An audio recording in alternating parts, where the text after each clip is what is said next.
ڕاگەیاندنی کۆتایی پلنۆمی چوارمی کمیتەی ناوەندی حیزبی کۆمونیستی ئێران.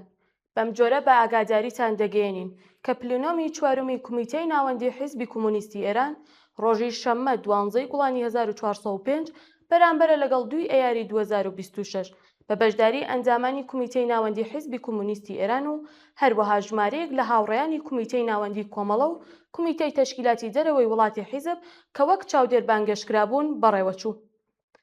پلنۆم بە سرودی ئینتەرناسیۆناڵ و خولێک بێدەنگی بۆ ڕێزگرتن لە یادی گیان بەختکردوانی ڕێگای ئازادی و سوسیالیزم دەستی پێکرد.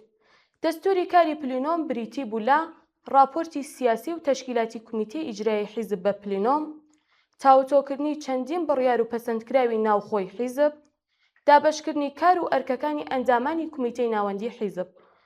راپۆرتی سیاسی کمیتەی ئیجرایی دوای لە بەرچاوگرتن و گونجاندنی تێبینیەکانی هاوڕێیانی بەشداربووانی پلنۆم وەک بەڵگەنامەیەکی حیزبی کە لە بنەمای کار و ئەرکەکانماندا دەبێت تا پلنۆمی داهاتوو بە کۆی دەنگ پەسەندکرا. ئەم راپۆرتانە دواتر لە ڕاگەیاندنەکاندا بڵاو دەکرێتەوە. پلنۆم لە دوایین بەشی کارەکانیاندا هاوڕێیان سروە ناسری، ئیبراهیم عەلیزادە، فەرشید غەفار نژاد، فەرەیدون نازری و ئەسعەد ڕۆستەمی وەکو کمیتەی ئیجرایی حیزبی کۆمونیستی ئێران دەستنیشان کرد.